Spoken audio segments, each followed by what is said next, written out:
All right. So for chapter 8, the summary. In this chapter, she talks about how to achieve a growth mindset instead of keeping a fixed mindset, and how to change from a fixed mindset to a growth mindset. So she gives a lot of real life scenarios on how to use the growth mindset to get out of those situations and make them better situations. And the main thing is there's 4 steps to getting out of those situations. First is to embrace the fixed mindset voice that you have. Hear it, listen to it. And then number 2, the next step is to realize that it's a choice. You can choose between the fixed and growth mindset. Then the next step is to talk back to that fixed voice with a growth response. So tell yourself that you can do it and that it's going to be okay, and you're just going to have to keep going and grow. And then finally, the 4th step is just to choose the growth mindset.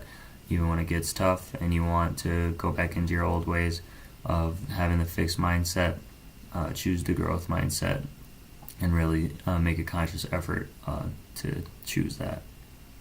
My favorite quote from this chapter is that mindset is not about picking up a few pointers here and there. It is about seeing things a new way. I think this is a good quote because it shows that you need to have a completely different mindset. You have to change the way you look at things in order to have a growth mindset. You can't just pick up a few pointers and choose to do it at certain times. You really have to try to do it in all aspects of your life and change the way you think about things, and not just a few things here and there.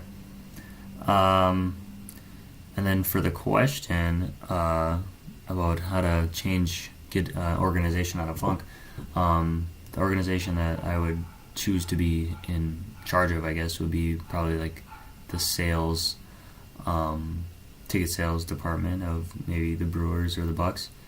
And if we were struggling, morale was at all-time low, organization goals will appear to be out of reach.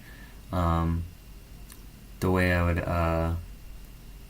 try to get the people out of that toxic culture is really to just follow those first 4 steps.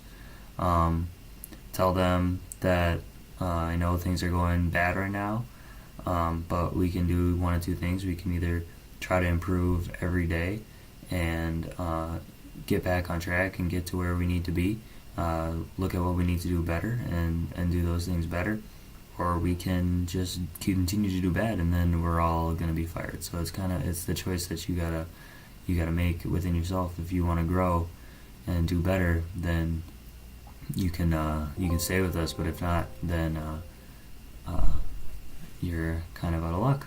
So yeah, that's how I would address that toxic culture in a workplace.